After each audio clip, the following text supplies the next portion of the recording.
Hello guys, कैसे हैं आप लोग। आज के स्पीता पहचान क्लासेस में मैं लेके आई हूँ किसले भाग 3 class 10th NRB Bihar board, जो कि उर्दू के बच्चों का होता है, हिंदी द्वितीय। आज इस पाठ क्लास में मैं लेके आई हूँ पाठ 19 जननायक कर्पूरी ठाकुर, जो कि एक जीवनी है और जो उनके बारे में बताई गई है। किनके बारे में? जननायक कर्पूरी ठाकुर जी के बारे में। और यह पाटलिपुत्र विकास समिति से संकलित है। इसमें लेखक के बारे में परिचय नहीं दिया गया है, तो हम इसमें जानेंगे पाठ परिचय और फिर प्रश्न अभ्यास, जो एक छोटा सा अभ्यास है।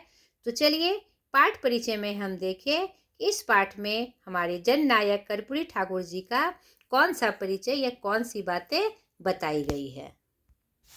जननायक कर्पूरी ठाकुर। बिहार की विभूतियों में जननायक कर्पूरी ठाकुर अत्यंत सम्मानीय हैं। इस पाठ में उनकी जीवन यात्रा के उल्लेखनीय पहलुओं का उद्घाटन किया गया है, जिसमें उनकी जीवन दृष्टि, संघर्षों, राजनीतिक विवेक के साथ साथ मानवीय मूल्यों का भी पता चलता है। यानी यह पाठ एक समृद्ध विषय वस्तु के रूप में हमारे सामने है, जननायक कर्पूरी ठाकुर जी के जीवनी के रूप में, जिससे बहुत सारी प्रेरणात्मक बातें हमें पता चलेगी। तो सर्वप्रथम आप इस पाठ को अच्छे से पढ़ लीजिएगा, ताकि इसमें आई विषय वस्तु का संपूर्ण ज्ञान आपको प्राप्त हो सके। यह आपकी जानकारी के लिए भी, और जब आप अभ्यास बनाएंगे तो उसमें भी वह सहायक हो। और ये बहुत गौरव की बात है कि हमारे बिहार में ऐसे प्रभुत्व संपन्न व्यक्ति का अनावरण हुआ।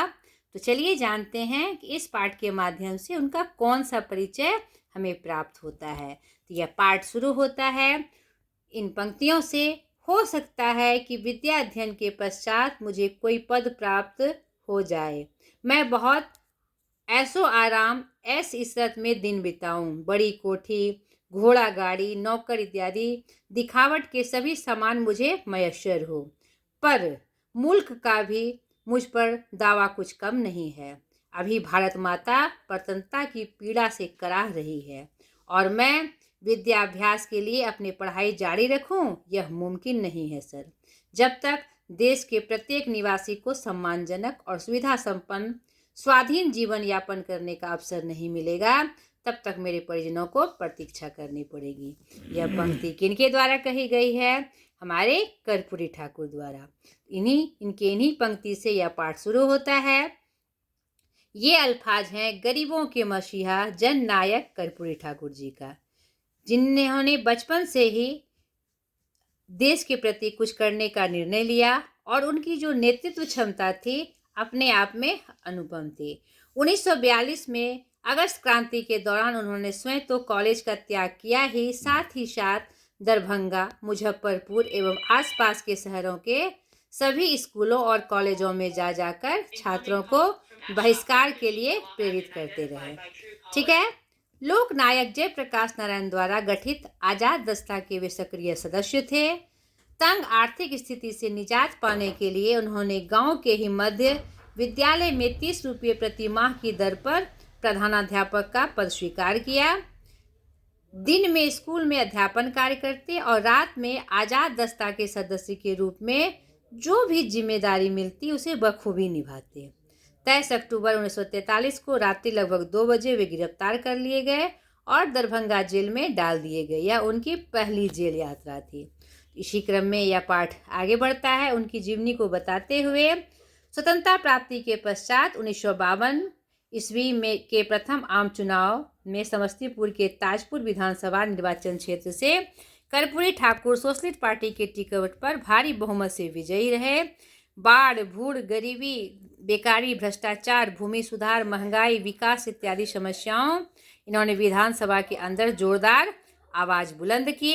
सन 1952 से 1988 के अपने जीवन के अंतिम दिन तक बिहार विधानसभा के सदस्य रहे। इस दौरान बिहार विधानसभा के कार्यवाहक अध्यक्ष, विरोधी दल के नेता, उप मुख्यमंत्री एवं 2 बार बिहार राज्य के मुख्यमंत्री भी बने। यह इनका प्रमुख परिचय था। इसके बाद इसी क्रम में यह पाठ बढ़ते हुए उनके संदर्भित और भी बहुत सारी बातों को बताते हुए आगे बढ़ती है। सन 1957 की समय में कर्पूरी ठाकुर गांवों का दौरा कर रहे थे। उसी दौरान उन्होंने देखा कि एक हैजा पीड़ित अपने जीवन का अंतिम क्षण गिन रहा है, यानी बहुत बुरी हालत में है। नहीं तो इन्होंने अस्पताल वहाँ से काफ़ी दूर था, उसे अस्पताल ले जाने के लिए कोई सड़क मार्ग नहीं था। उसके परिजन उसे मरते देखने के लिए विवश थे, लेकिन कर्पूरी ठाकुर ने हिम्मत नहीं हारी। उन्होंने उस हैजा पीड़ित व्यक्ति को अपने कंधे पर उठाया और करीब 5 किलोमीटर पैदल चलकर उसे अस्पताल पहुंचाकर ही दम लिया। तो जन सेवा का ऐसा उदाहरण शायद आपको नहीं मिलेगा। इन्हीं सब बातों को बताते हुए, घटनाक्रम को बताते हुए, और भी बहुत सारे घटनाक्रम हैं उनके बारे में जो हमें प्रेरणा देते हैं देश के प्रति कुछ अच्छा करने के लिए, मानव हित के लिए कुछ अच्छा करने के लिए। तो यह जो परोपकार और मानव प्रेमी हमारे कर्पूरी ठाकुर जी थे, जिन्होंने देश के लिए बहुत कुछ किया। इसी घटनाक्रम में आगे बढ़ते हुए इनके बारे में पूरी जानकारी इस पाठ में दी गई है। आप इसे अच्छे से पढ़िए। उनका बचपन कैसे बीता, बचपन में उन्होंने कैसे पढ़ाई शुरू की, कैसी उनकी आर्थिक स्थिति थी और किस तरह सारी समस्याओं, कठिनाइयों का सामना करते हुए वो आगे बढ़ते रहे। और फलस्वरूप उन्होंने देश की यानी आज़ादी की लड़ाई में भी लड़ते हुए उन्हें कितनी बार जेल जाना पड़ा और कितनी बार कठिन कठिनाइयों का सामना भी करना पड़ा। तो यह पाठ हमारे लिए बहुत ही प्रेरणा स्रोत है। इसे सर्वप्रथम आप अच्छे से पढ़िए। इनके घटनाक्रम को अपने कॉपी में लिखते हुए जो घटनाएं दी गई है और जो क्या कहते हैं उसमें जो दिए हुए हैं ईस्वी सन दिए हुए हैं कि किस समय कौन सी बात हुई थी, कौन से घटनाक्रम हुए थे, उसको अंडरलाइन करते हुए उसे आप ज़रूर याद कर लीजिएगा। ठीक है, ये हमारे बिहार के गौरव थे। इनके बारे में विशिष्ट जानकारी हमारे लिए सहायक सिद्ध होगी। एक बिहारी के नाम पर यह एक बहुत गौरव की बात है। तो इस पाठ को आप अच्छे से पढ़ लीजिएगा। अब चलिए इसके प्रश्न अभ्यास की तरफ हम देखें कि कौन कौन सी बातें आपको प्रश्न अभ्यास के माध्यम से बतानी है, इसका आंसर करना है। प्रश्न अभ्यास पहला, कर्पूरी ठाकुर अपने परिजनों को प्रतीक्षा करने के लिए क्यों कहते हैं? तो हमने पाठ के शुरुआत में ही देखा कि उनके बातों में कि जब तक, यहाँ पर जो पहला स्टेंजा था आपका, कि जब तक इस मुल्क में भारत माता प्रसन्नता की पीड़ा से कराह रही है और मैं विद्याभ्यास के लिए अपनी पढ़ाई जारी रखूं, यह मुमकिन नहीं है। नहीं, जब तक देश के प्रत्येक निवासी को सम्मानजनक और सुविधा संपन्न स्वाधीन जीवन यापन करने का अवसर नहीं मिलेगा, तब तक मेरे परिजन को प्रतीक्षा करनी पड़ेगी। यह उनकी ही द्वारा कही हुई उक्ति है कि जब तक देश स्वतंत्र नहीं होगा, परिवार वाले इंतजार करें कि मैं पढ़ाई करूं, विद्याभ्यास करूं या देश के लिए समर्पित हूं।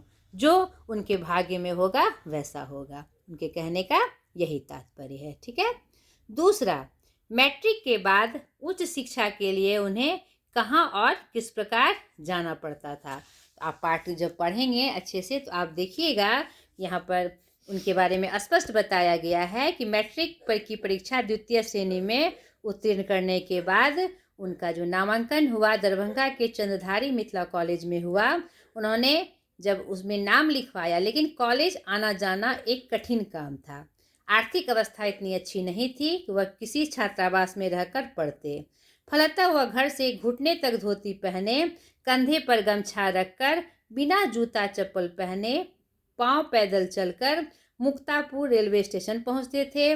वहीं से रेलगाड़ी पकड़कर दरभंगा पहुंचते और कॉलेज में दिन भर पढ़कर संध्या समय लौटते थे।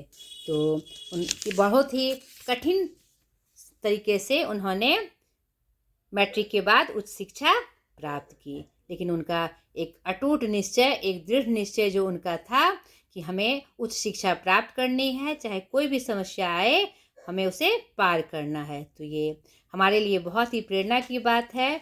यह दृढ़ विश्वास हमें भी अपने अंदर रखना चाहिए। तीसरा, कर्पूरी ठाकुर को कौन कौन सा कार्य करने में आनंद मिलता था? यहाँ हमने पाठ में ही देखा कि उन्हें जो पशु को चराने में उन्हें बहुत आनंद आता था। चरवाही में ग्रामीण गीतों का गायन बिहार के आंचलिक संस्कृति की एक विशिष्ट परंपरा है। बालक कर्पूरी को इसमें विशेष रुचि थी और उनके दोस्त लिखते हैं कि उन्हें गीत गाने और गांव की मंडली में डफ बजाने का बहुत शौक था और इसमें उन्हें बहुत आनंद आता था। तो ये आपका इस प्रश्न का उत्तर क्लियर हुआ। चौथा है, सचिवालय स्थित कार्यालय में पहले दिन उन्होंने कैसा दृश्य देखा तथा उस पर उन्होंने क्या निर्णय लिया। तो ये एक महत्वपूर्ण विषय है, घटनाक्रम है, जो कि एक मतलब कि जो हमारे समाज में जो दो तरह की भावना थी उसका स्पष्ट वर्णन इससे प्राप्त होता है। पहली बार सचिवालय स्थित अपने कार्यालय कक्ष में जाने के लिए पहुँचे तो उन्होंने क्या देखा, ऊपरी तल पर ले जाने के लिए लिफ्ट से उन्हें ले जाया गया। लिफ्ट के ऊपर अंग्रेजी में लिखे वाक्य को पढ़ते ही वे चौंक पड़े, क्योंकि उसमें क्या लिखा था, ओनली फॉर ऑफिसर्स। शीर्ष कर्मचारियों को आने जाने का काम सीढ़ियों से करना होता था, यानी केवल राजपत्रित पदाधिकारी ही लिफ्ट का प्रयोग कर सकते थे। आय पत्रित कर्मचारियों को उस पर चढ़ने की मनाही थी, उन्हें सीढ़ी से आना जाना पड़ता था। कर्पूरी ठाकुर को इसमें सामंती प्रथा की बुआई, यानी अगर यह व्यवस्था हमारे सार्वजनिक कार्यालयों में होगी तो देश सही रूप से विकास नहीं कर सकता है।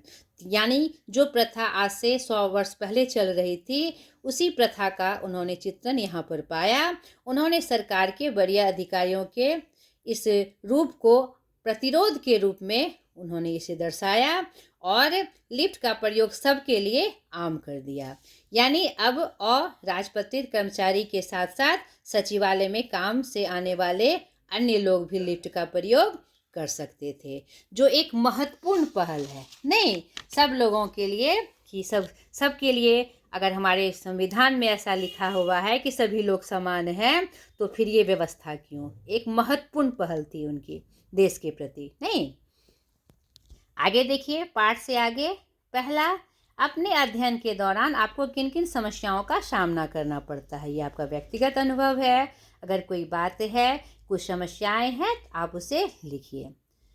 दूसरा है, आपको दिन भर में बहुत सारे काम करने पड़ते हैं, यथा कॉमिक्स पढ़ना, खेलना, छोटे भाइयों की देखरेख करना, खाना बनाने में सहयोग करना, परीक्षा की तैयारी करना, सोना आदि। आप किन कार्यों को कितना समय देंगे और क्यों? यहाँ पर आपके आईक्यू को चेक करने के लिए प्रश्न आया है। नहीं कि आपका कि मतलब इतने सारे काम हैं तो किस समय, मतलब कौन से काम में या कौन सा काम महत्वपूर्ण है या कौन सा काम रोज का है, तो कितना समय आपको किस में देना है। तो आप स्वयं इसे करते हुए इस प्रश्न का उत्तर करिए। आगे देखिए, व्याकरण पोर्शन में अनेक शब्दों के बदले एक शब्द की चर्चा की गई है, उसके बारे में स्पष्ट वर्णन है, इसमें बताने वाली कोई बात नहीं है। स्पष्ट रूप से इसकी परिभाषा देते हुए बताया गया है कि अनेक शब्दों के बदले एक शब्द क्या है और इसका प्रयोग हम क्यों करते हैं, और कुछ बहुत सारे अनेक शब्दों के बदले एक शब्द के बारे में बताया गया है, आप इसे याद कर लीजिएगा। और दूसरा है, समास के मुख्यतः 6 भेद है। समास के 6 भेद के बारे में बताया गया है। समास क्या होता है परिभाषित रूप में, आप मेरा समास का वीडियो देख लीजिएगा, स्पष्ट हो जाएगा। और अगर आप जानते हैं तो बहुत अच्छी बात।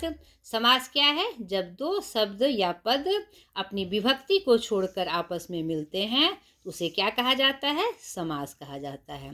समास हमारे वाक्यों को आकर्षक बनाते हैं और सही जगह पर सही शब्द का प्रयोग करने की बातें बताते हैं। यह व्याकरणिक दृष्टि से एक महत्वपूर्ण पाठ है। नहीं, यहाँ पर जो उसके 6 भेद हैं उसकी विशेष रूप से चर्चा की गई है, आप इसे जरूर याद कर लीजिएगा।